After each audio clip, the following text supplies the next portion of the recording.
차를 싸게 사는 사람들은 구조를 아는 거예요. 바로 차를 어디서 판매하고 구입할 수 있는 방법들이 뭐가 있는지 아는 게 굉장히 중요합니다. 딜러분들을 통해서 출고하는 과정은 이렇게 전시장 딜러사, 수입사가 차량 판매를 담당을 하게 되죠.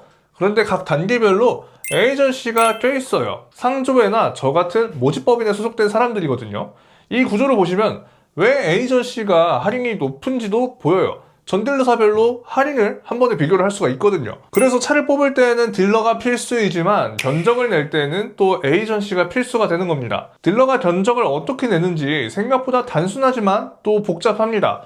견적을 내려면 캐피탈 모집인 등록이 필수예요. 알 필요 없는 거 빼고 간단하게 말해서 금융사에 정식으로 등록된 사람만이 견적을 낼 수 있다는 뜻이에요. 그래서 전시장 안에 상주하는 에이전시가 있는 이유가 이겁니다.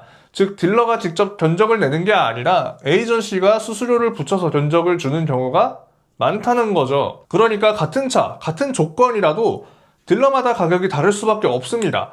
결론은 이런 구조에서 역으로 할인 경쟁, 재고 경쟁을 시켜서 할인받고 견적을 받으면 이거보다 싸게 할 수 있는 방법이 없습니다. 할인해달라고 하지 말고 해주는 데에서 사면 되는 거죠. 그래서 BMW 파이낸셜이나 벤츠 파이낸셜 같은 걸 쓰게 하면서 중도 해지 페널티 면제해준다고 걸고 넘어갈 수밖에 없는 건데 이것도 다 함정이에요. 나중에 제가 한번 다 까드리겠습니다. 대표적으로 5시리즈 무이자 할부가 있는데 무이자 아니고 사실은 3% 금리의 할부입니다. 무이자 절대 아니에요. 이렇게 소비자를 기만하는 것 좀 그만하면 좋겠는데 이런 거에 속으니까 문제가 되는 거거든요. 진짜 차를 잘 사는 방법, 기준을 알려드리겠습니다. 구입 방식별로 정리를 해드릴게요. 카드 캐시백은 다들 아시죠? 이거는 꼭 캐시백을 확인하셔야 합니다. 수입차는 국산차랑 다르게 결제금액 한도 같은 게 정해져 있는데 카드 가맹점 가입을 안 해서 그렇습니다.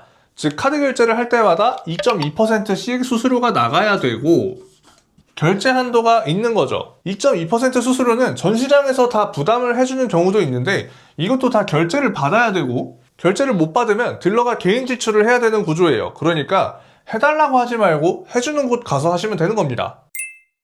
카드사 금리가 가장 저렴하죠. 하지만 중요한 거는 결제 조건, 할부를 얼마나 쓰느냐에 따라서 혜택이 달라집니다. 예를 들어서 전액 현금 결제를 하실 분이 2천만 원만 할부를 넣고 6개월이나 1년 뒤에 중도 상환한다고 하면 보증 연장 혜택은 또 그대로 이자만 최소화할 수 있어요. 결국 보증 연장을 돈 주고 사는 것보다 훨씬 싸게 이용하는 방법이죠. 또 카드 할부는 캐시백이랑 마찬가지로 결제 금액 한도 같은 게 정해져 있고 이거는 전시장마다 딜러마다 다 달라서 개별적으로 확인이 필수입니다. 그래서 할부 금액이 크다면 결제 한도가 높은 곳에서 결제를 하는 게 이득이 될 수 있고 할부 금액이 적다면 이런 혜택들을 받아서 BMW면 BMW 파이낸셜, 벤츠면 벤츠 파이낸셜을 이용하는 게 보증 연장, 평생모의 쿠폰 같은 혜택까지 고려하면 더 큰 이득이 된다는 거죠. 여기서는 모집잉이 있냐 없냐가 핵심입니다. 우리가 부동산을 살 때 공인중개사를 통해서 매매를 하죠. 공인중개사가 우리가 모르는 또는 놓치는 부분이 있는지 체크를 해주기도 하고 문제가 생겼을 때 책임 소지를 분명하게 할 수 있어서죠. 그런데 전시장의 딜러분들은 자사 캐피탈 말고는 모집잉이 없습니다. 어차피 딜러사에서 자사 캐피탈 실적을 평가하기 때문에 굳이 필요가 없는 거죠. 이게 정말 소비자한테도 필요가 없을까요? 그렇지 않기 때문에 온라인에서 저처럼 차를 파는 사람들이 생겨나는 겁니다. 모집인을 달고 견적을 내주는 업체인 거죠. 이 과정에서 몇 명이 껴있느냐가 중요한 게 아니라 견적서 하나에 얼마의 수수료가 들어가 있느냐, 보이지 않는 이 수수료가 가장 중요한 겁니다.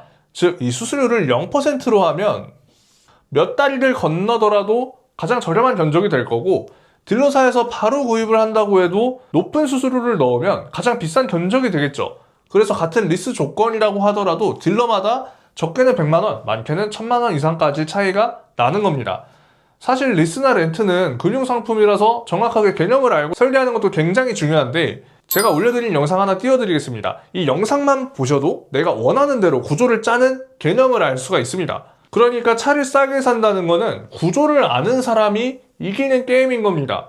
차값보다 수수료, 금융조건, 할부 현금 조합까지 따져보면 같은 차라도 최대 몇백만 원씩 차이가 나는 겁니다. 단언컨대 제 채널 구독하셔서 손해보실 일은 절대 없을 겁니다. 차를 구입하는 복잡한 과정에서 뭐가 맞고 틀린지 정확하게 구분하고 기준을 내려드리겠습니다. 내 차를 위해 모든 과정에서 케어하는 영상을 올려드리도록 할게요. 오늘 영상이 유익하셨다면 구독과 좋아요 한 번씩 부탁드리겠습니다. 다음에도 좋은 영상으로 찾아뵙도록 하겠습니다. 감사합니다.